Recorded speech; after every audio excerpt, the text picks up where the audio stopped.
ሰላም ጤና ይስጥልን። ይህ የሀገር ውስጥና የውጭ መረጃዎችን የምናቀርብበት የባሚ ቻናል ነው።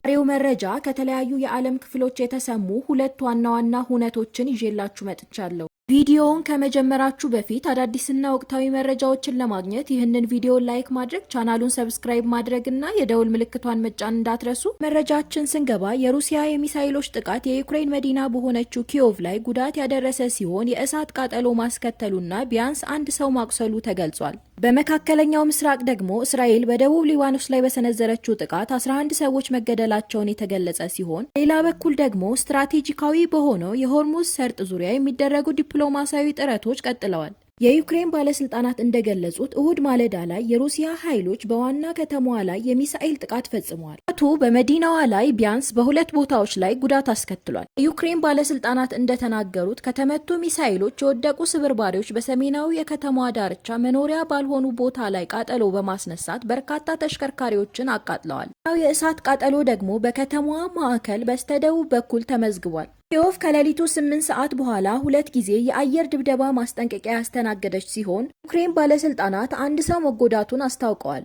ይህ የቅርብ ጊዜ ጥቃት የሩሲያ ኃይሎች በዩክሬን ከተሞች ላይ የሚያደርሱትን ጥቃት በቀጠሉበት ወቅት የተፈጸመ ነው። ሩሲያ ጥቃቶቿ ወታደራዊና ስትራቴጂካዊ የሆኑ እቅዶችን ዓላማ ያደረጉ ናቸው ብትልም ዩክሬን ግን በሩሲያ ጥቃቶች ምክንያት የሚደርሱ ጉዳቶችና የሰው ሕይወት እልፈቶችን ማሳወቋን ቀጥላለች። ሌላ በኩል ደግሞ በመካከለኛው ምስራቅ ያለው ውጥረት እየጨመረ ይገኛል። ሊባኖስ ባለስልጣናትና የቀጠናው ዘገባዎች እንዳመለከቱት እስራኤል በደቡብ ሊባኖስ ላይ በሰነዘረችው ጥቃት ሕጻናትን ጨምሮ 11 ሰዎች ተገድለዋል። እስራኤል ወታደራዊ እርምጃዋ በሊባኖስ የሚገኘውንና በኢራን የሚደገፈውን ሂዝቦላ የታጠቀ ቡድን ዓላማዎችና መሰረተ ልማቶች ላይ ያተኮረ ነው ስትል ሁኔታው በተለይ አሳሳቢ የሆነው ተኩስ አቁም ስምምነት ለማስቀጠልና እስራኤልና በሊባኖስ ድንበር መካከል ተጨማሪ ግጭት እንዳይፈጠር በሚደረጉ ጥረቶች መካከል በመከሰቱ ነው። ቸውም ከፍተኛ የሆኑ የሁኔታዎች መባባስ የዲፕሎማሲያዊ ጥረቶችን የበለጠ አስቸጋሪ ሊያደርገው ይችላል። በሌላ በኩል ደግሞ የዓለም አቀፉ ማህበረሰብ ትኩረት የሆርሙዝ ሰርጥ ላይ አርፏል። የውሃ መንገድ ከዓለም ዋና ዋና የውሃ መንቀሳቀሻ መስመሮች አንዱ ሲሆን እዚህ ላይ የሚፈጠሩ መስተጓጉሎች በነዳጅ አቅርቦትና በመርከብ ትራንስፖርት ላይ ስጋት ይፈጥራል።